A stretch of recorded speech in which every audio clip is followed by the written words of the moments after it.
Les forces ukrainiennes sont priées de tenir la ligne là où l'artillerie russe les pulvérise. Les forces militaires russes pulvérisent les forces terrestres ukrainiennes en faisant un usage intensif de l'artillerie lourde. L'artillerie ukrainienne a été détruite ou manque de munitions. Les forces ukrainiennes ont reçu l'ordre de rester sur leur position et de tenir la ligne. Cela ne fait que garantir que les frappes de l'artillerie russe les détruiront. L'ordre a été donné parce que Occident, a poussé le président ukrainien à ne pas faire la paix avec la Russie. La conséquence sera la destruction assurée de l'armée ukrainienne. D'aucuns prétendent que la progression russe en Ukraine est lente, voire stoppée. La semaine dernière, les États-Unis ont estimé que les troupes russes progressaient, lentement et de manière inégale, dans le Donbass, souvent de plusieurs kilomètres par jour, simplement parce qu'elles ne veulent pas trop s'éloigner de leur ligne logistique et de soutien, a déclaré un haut fonctionnaire américain aux journalistes. Mais dans ses rapports quotidiens, l'Institut pour l'étude de la guerre a noté que les forces russes n'ont effectué aucune attaque terrestre confirmée lundi ou mardi. Il indique qu'une frappe d'artillerie ukrainienne, le 30 avril, sur un quartier général de commandement russe près d'Izium a ralenti la poussée russe, et note que, plus au nord, une contre-attaque ukrainienne, lundi, a repoussé les forces russes de 25 miles à l'est de Kharkiv. Ces affirmations ne résistent pas à la réalité. Comme Clausewitz l'a écrit à propos du Schwerpunkt dans On War, quel que soit l'élément central de la puissance de l'ennemi, le point sur lequel vos efforts doivent converger, la défaite et la destruction de sa force de combat restent la meilleure façon de commencer, et dans tous les cas, ce sera un élément très important de la campagne. En nous basant sur l'expérience générale, les actes que nous considérons comme les plus importants pour la défaite de l'ennemi sont les suivants: la destruction de son armée, si elle est significative. S'emparer de sa capitale si elle n'est pas seulement le centre de l'administration mais aussi celui de l'activité sociale, professionnelle et politique. Porter un coup efficace à son principal allié si celui-ci est plus puissant que lui. En conséquence, l'armée russe a pour mission de démilitariser l'Ukraine, la première tâche de Clausewitz, et c'est ce qu'elle fait. La Russie utilise les meilleurs moyens disponibles pour détruire l'armée ukrainienne. Sur le terrain, cela signifie une utilisation massive, systématique et impitoyable de l'artillerie. Les rapports sur le moral élevé des soldats ukrainiens qui stoppent les avancées russes sont du copium quand on les compare à la réalité du champ de bataille. Extrait de la préface du livre King of Battle, Artillery in World War I, aussi ici, l'artillerie a dominé les champs de bataille de la Première Guerre mondiale. Cela s'est manifesté de diverses manières, depuis les modèles de blessures et les données cliniques des médecins, jusqu'aux mémoires, journaux intimes et lettres, en passant par les changements de doctrine militaire après la guerre. Aucune nation ayant connu des combats terrestres importants ne supposerait allègrement que le moral puisse remplacer la puissance de feu. L'artillerie a même la distinction douteuse de causer un nouveau diagnostic, le shell shock. Le moral ne peut pas remplacer la puissance de feu. Le moral est détruit lorsque les soldats sont soumis à des tirs d'artillerie concentrés. La Russie ne manque pas de cette dernière. Les quelques 1000 missions d'artillerie effectuées au cours des dernières 24 heures et des jours précédents témoignent d'intenses préparatifs en vue des prochaines attaques des forces mécanisées russes. Dans l'ensemble, c'est l'artillerie qui fera le plus de dégâts aux troupes ukrainiennes. Au cours de la Seconde Guerre mondiale et d'autres guerres mécanisées modernes, quelque 65% de toutes les pertes ont été causées par des frappes d'artillerie. Le taux récent du côté ukrainien sera probablement plus élevé. Le Parlement ukrainien a récemment modifié la loi afin que les forces de défense territoriale ukrainiennes, comparables au Volkssturm allemand, puissent désormais être utilisées dans tout le pays. Les habitants de l'ouest de l'Ukraine qui se sont portés volontaires pour ces unités dans l'espoir d'éviter d'être enrôlés dans l'armée vont maintenant être envoyés sur la ligne de front de Donbass où l'artillerie russe va les dévorer. Les États-Unis ont envoyé une centaine d'obusiers en Ukraine et un nombre similaire de pièces d'artillerie diverses proviendront d'autres pays de l'OTAN.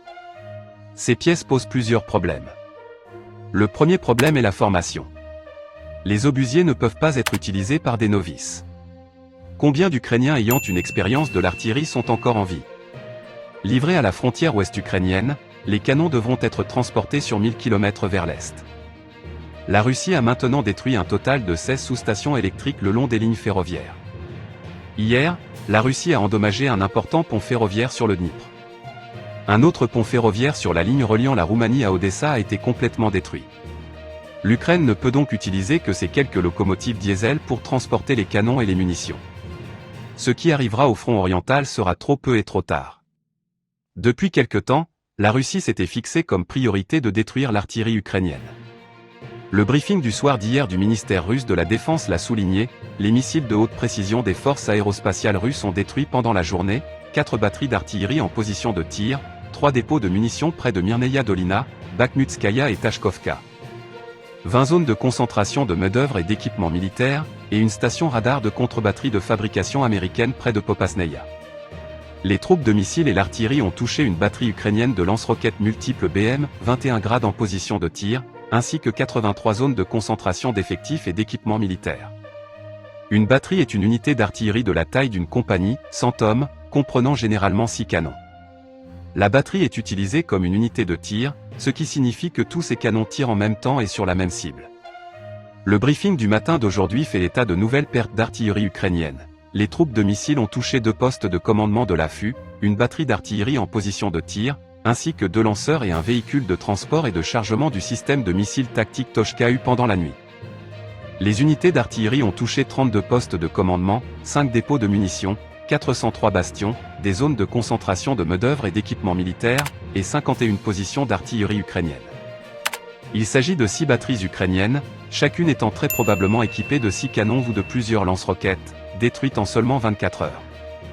Les canons américains qui atteignent la ligne de front connaîtront un sort similaire.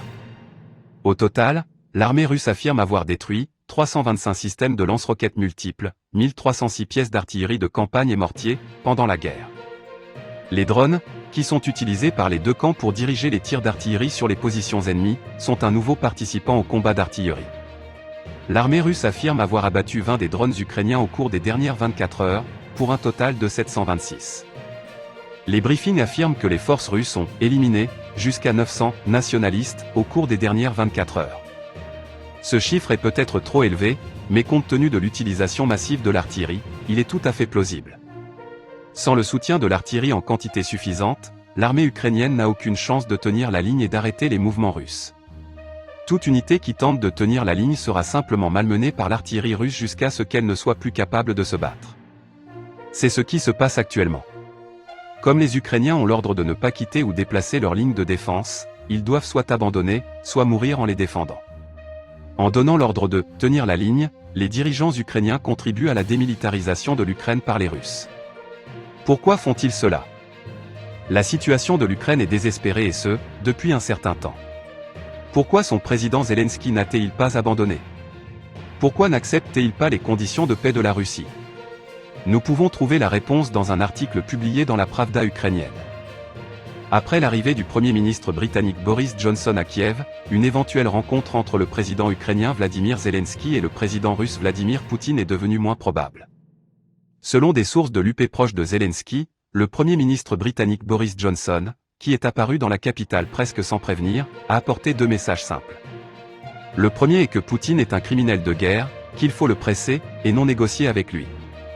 Et deuxièmement, si l'Ukraine est prête à signer des accords de garantie avec lui, alors elle ne l'est pas. Cette position de Johnson en témoigne, le collectif occidental, qui, en février, proposait à Zelensky de se rendre et de s'enfuir, a désormais le sentiment que Poutine n'est pas du tout aussi omnipotent qu'on l'imagine, et qu'il y a maintenant une chance de le presser. 3 jours après le départ de Johnson pour le Royaume-Uni, Poutine a déclaré publiquement que les pourparlers avec l'Ukraine sont dans l'impasse. C'est l'Occident qui empêche de demander la paix. L'Occident s'est laissé prendre à sa propre propagande. Il croit que les troupes russes près de Kiev ont été vaincues par les forces ukrainiennes. En réalité, elles se sont retirées en bon ordre après que la diversion qu'elles constituaient ne soit plus nécessaire. Le conte de fées occidental, selon lequel elles ont été vaincues, a donné l'espoir que la Russie pourrait être affaiblie, comme l'a déclaré le secrétaire d'État américain. La guerre ne va guère affaiblir la Russie.